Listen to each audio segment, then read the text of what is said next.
Kwa majina naitwa Abdullahi na nimekuja kutoa rambirambi zangu kwa wazazi wote waliofiliwa na watoto wao katika shule ya utumishi. Tunaanza. Ndio mimi ninaingia na shairi motomoto. Leo hii sijafurahia, yaani shule za choma moto, tena bila hata hatia, na eti hao ni watoto. Mashetani waliwaingia wakaona wachome shule. Utumishi ni jina nzuri na tena lenye heshima, lililokuwa na sifa nzuri, lakini sasa limekwama. Ni shetani mwenye kiburi akaona kuweka gharama. Kenya yote kashuhudia maafa yenye machozi. Pole hii kwa wazazi wale wote wenye msiba, kwa gharama zote za ulezi.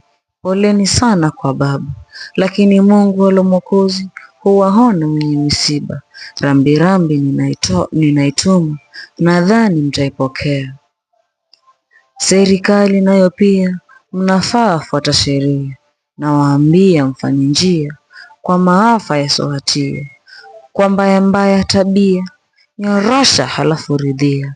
Mimi sijamhamakia, lakini sheria fuata mkono.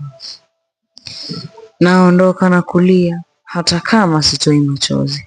Natumai mmesikia hata wale wenye majonzi, lakini bado ninatilia, kuna Mungu alo Mwenyezi. Kwaherini Wakenya wenza, kwa majina ni Abdullahi. Asanteni.